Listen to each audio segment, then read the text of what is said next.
So the first case you had was about a flat panel display company called Thin TV. Actually, this was based on a real case, and it was actually a company that Dr. Cho had worked for. Problem one was pretty straightforward. It was straight out of the case. The one point that was important, and I only took a point off for it, was about the investors. And the reason why that was important is because it's part of the context. Anything that affects how you can make a decision is a factor you have to take into consideration. And essentially the fear of the investors was an issue in terms of what kind of flexibility they believed they had. Now, in terms of filling out this chart, the question becomes, what you want to know is what the sales volume is, and that's the market size times the market share. Well, the market sizes, they actually tell you. Now, the 5-inch one, they just tell you what the sales volume is to begin with, so you don't have to worry about that. But what you need to know for the 10-inch one is some of you weren't able to figure it out. Some of you asked for help, which was a smart thing to do because I give you enough hints where you can get it. But basically, there was enough information there. Now you're sitting there like, well, Dr. Cho, how the heck was I supposed to figure that out? Well, this is the point. When you're doing market research and all, nobody gives you the numbers exactly. So the question is from that information, can you glean out what that number is? And if you can't, then ask for help.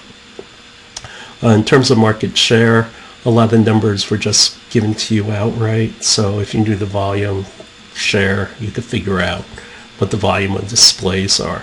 Now, in terms of cost, it's going down every year. And so the case tells you that the price is $500, but they say that the margin is at least 50%.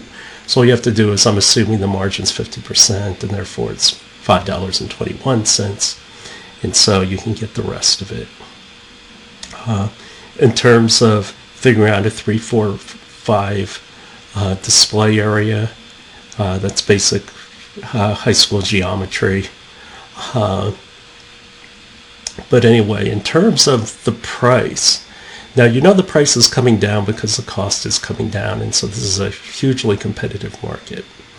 The question is that the 5-inch is a premium because nobody else makes it, and the 2-inch is a premium. Nobody's making it. So the question is that I can charge a premium because the product's a premium. And all I'm asking is, like some of you said, I think it's about $30 or whatever. Well, that's fine. Just tell me why you thought it was $30. What was your reference point? What kind of luxury part that's out there? And so you could have just done a little research and said, well, in terms of like laptops or whatever, they charge double for a high-end one, and so I thought they could charge double or whatever. Just a simple statement like that, and I would have given you full credit. And so when you plug in all the numbers, the big thing to not forget is the burn rate of the company. This is a very, very big issue, and that this company has a lot of people and is burning a lot of cash. And so that's why you needed to include it in your calculation. The tough thing about problems like this, but this is realistic, the target's moving on you. The price is dropping while you're doing it, and so you have to make sure that where you shoot your arrow is the right place. And a lot of companies miss. They come in too high. Part of the reason why Solyndra, some of you may remember it from the solar age, and that company cost $700 million and went belly up. But they missed on their price. They swore they were going to hit $1 per watt, and they couldn't do it. And so this is actually based on a real case. And what had happened is that they were married to their business model. They said, nope, we're going to make displays for laptops, and that's our business model and everything else. And the thing is, we have working small displays. I mean, they were beautiful, they were great. And Dr. Cho actually suggested, hey, look, we can get to revenue right now. We can get to cash right now. And he was told, well, where did you get your MBA? Yes, you know why I despise Stanford people. But anyway, yeah, I was told to go back and do my job, which I did. But as you can see, when you become too married to your business model, it could lead you into trouble. Case 2 was Roman Haas.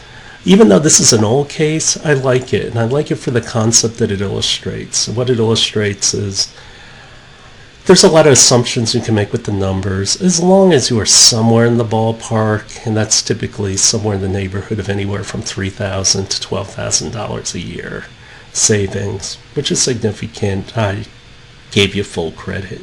If you're off by a little bit, to me, yeah, I just looked at it and see, well, what do your numbers look like? If I could see it right away, I would only take off a point, but I don't think I took off too much for that.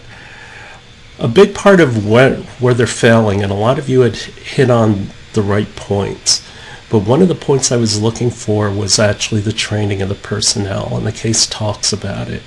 When you're doing distribution, again, what is distribution about? It's about how do you touch the customer. So do you want marketing people touching the customer? Do you want engineering people touching the customer? Do you want financial people touching the customer?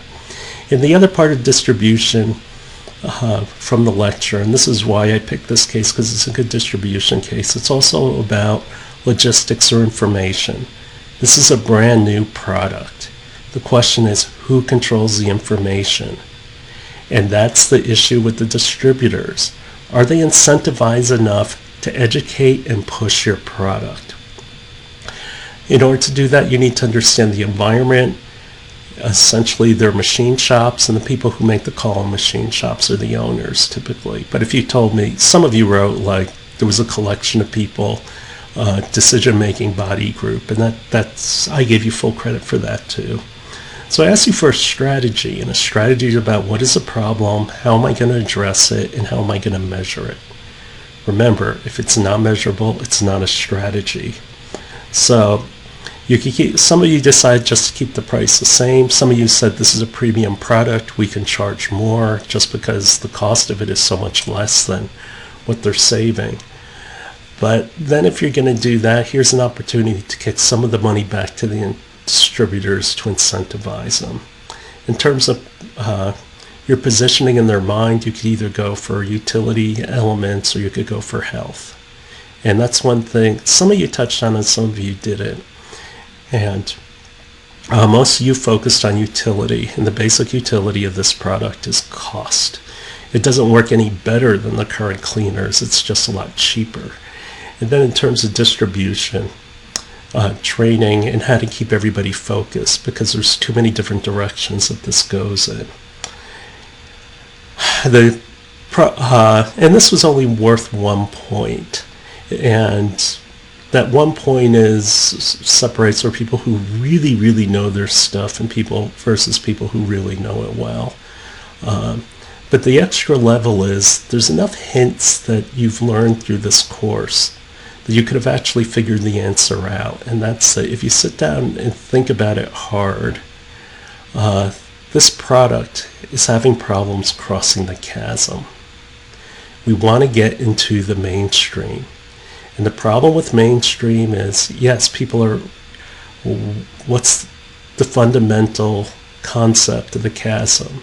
It's fear that this next step of customers, they're afraid of technology, and they're going to want a lot more in terms of assurances and services. And so the question here for this case is about people are not going to adopt a product if the only value you're going to offer is cost, if they don't trust it. And in this case, they don't know the product. And so the solution you have to go with is either to try to find influencers or give them assurances in some way.